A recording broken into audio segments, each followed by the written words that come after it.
Hello, welcome to The Whole Me.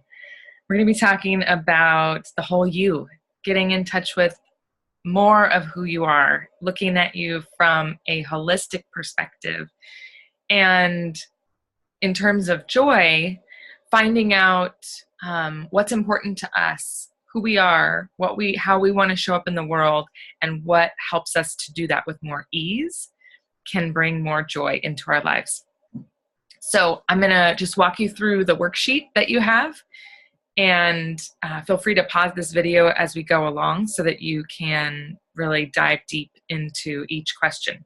So again, you don't live in a bubble. You are more than just one aspect of yourself. So many of you are interpreters, and so I want to just invite you to get in touch with these other aspects of yourself. So we're not just interpreters. We want to look at all the rest of the roles that we play in our life. And knowing that when one of those aspects are out of balance or are neglected, then it affects all the others. So the first question is, who am I? What important roles do I play in my life? What are my big rocks? And if you're not familiar with this concept of big rocks, I have included it in the bonus resources.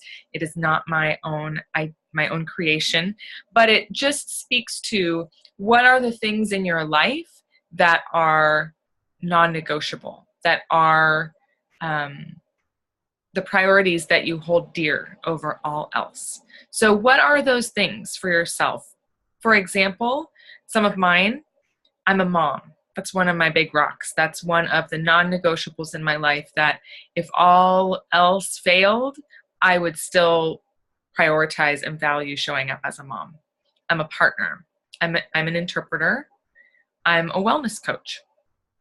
So these are a few of my roles that I play in my life that are important to me, that I want to prioritize. So think about what those are for you and take a moment to write those down. Number 2, how do I want to feel in each role? What emotions or sensations do I want to experience? So we're getting here more at not what this role requires of me or what is my job, what are all the obligations that are on me within this role. No, really starting off looking with this broader, more heart-centered focus of what do I want to experience in this role? Like, why do I do this? So maybe as a mom, I do this because it's a way that I get to feel connected. I get to feel, important. I get to feel peace with my kids. And those are some of the feelings that I want more of in my parenting. As a partner, I want to show up as someone who is loving and joyful. I want to experience more of those feelings in that role. As an interpreter, I want to feel competent and I want to feel kind. I want to feel like I'm giving from a good heart-centered place inside myself, and also that I'm good at my job and I'm providing a service that is it's professional and accurate. So go ahead and write down for yourself when you envision each of your roles, what emotions or what feelings do you want to have in those roles? And number 3, what does each role or part of you need in order to have those feelings? So now we're kind of reverse engineering. If we're looking at the feelings that we ultimately want to have in that role, what's going to help us get there? So for me, for example, as a mom, dropping off and picking up my kids from school, that's a really special time for us. We drive like almost an hour to get to school. And it's just a sweet time where we get to talk about our days. We get to look at the river. We drive down the Columbia River to get to my kids' school. And so we get to see the changing seasons. We get to see the airport and the variety of planes that are there. We just have really great conversations. So that's a time, that's an aspect or an activity in that relationship that is really valuable to me because it helps bring me more peace and more connection with my kids. Also, another thing that is helpful for me is having unstructured family time at least once a week with them. Having time set aside, blocked off in my calendar where I'm not scheduling anything else and I'm just there with them and we can do whatever we want to do. That really helps me to stay connected to them. So you can go through each of your roles, and this might take you a few minutes, so go ahead and pause the video, but go through each role and just jot down, what do you need to have in order to then have those feelings.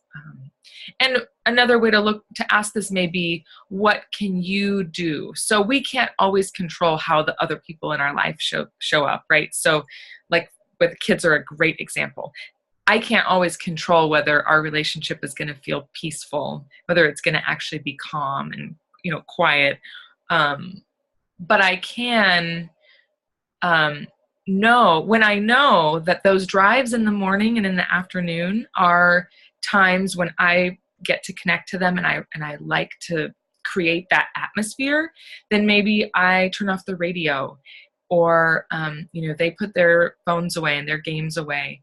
And it's just more intentional that, oh, right, this is a time that we get to connect, so let's utilize this. So it gives us more opportunities when we're recognizing what those activities actually do for us, how they feed us. When we know that, then we can better use them.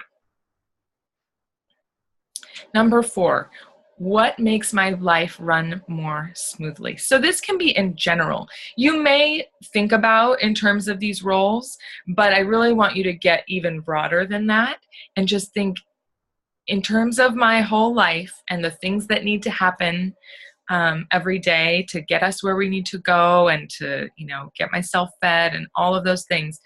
What helps my life to run more smoothly? So some examples for me are making lunches the night before. Food is often one that trips us up because it happens every day. It's not like we can just eat all our food, on one day and then we're fine for the rest of the week.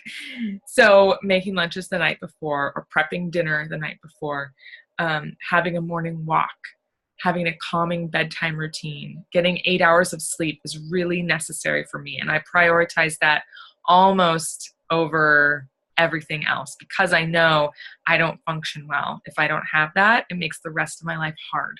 So that's a really big priority for me. So things like that. What helps you in terms of the rest of your life for it to run smoothly? If there's things that if you're not landing on anything, maybe you'll just keep this as an open question that you're just being curious about in your life, and you might notice some of those things come up.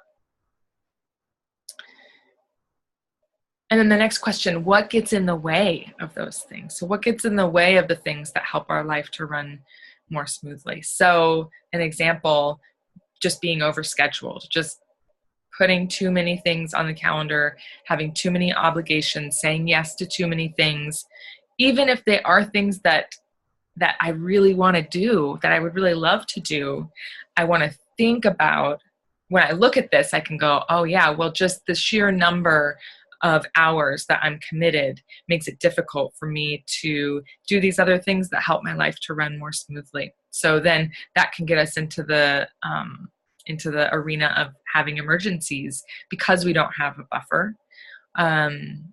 Kids' needs sometimes get in the way of our best laid intentions. Feeling too tired at the end of the day, financial constraints, not feeling like there's enough money or having too many bills. So what gets in the way? What comes up to your mind when you think about, well, why can't I do some of these things that help my life to run more smoothly? And then the last question, what's one thing I will commit to that can eliminate one or more of these barriers?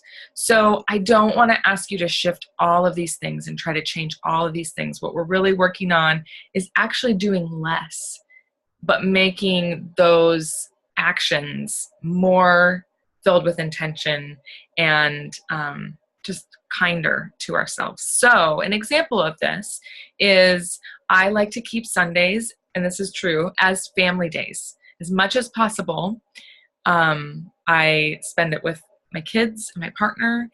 We prepare for the upcoming week. I do my grocery shopping. we prep some food, we have a meal together. So that kind of gets us ready for the week. And that's really important in terms of our flow to just help us feel happier throughout the week because we have all of those things done. And this isn't necessarily true for me, but one thing that can get in the way for a lot of people is just being overcommitted. And so, I'll say no to that committee meeting I always dread. So here we're tuning into our joy, what brings us joy. So you can think about that, what you just did in your last section. And maybe if you find, that thing that I'm doing every week that I'm committed to, I really am not feeling it in my body. I don't feel that sense of, moving forward. I really feel like a clenching and a pulling away. Like that's not something I want to be spending my time on. Feel that internal no. Then maybe you'll say no to that. It's a beautiful way to free up a little bit of space for yourself to start having more joy and feeling more spacious and having more time for self-care. So then go ahead and share just a couple of your takeaways in the group. What did you learn about yourself through this activity, or what will you incorporate going forward? Or maybe what's your one thing that you're going to eliminate? Tag your buddy and comment on each other's posts so we can support each other.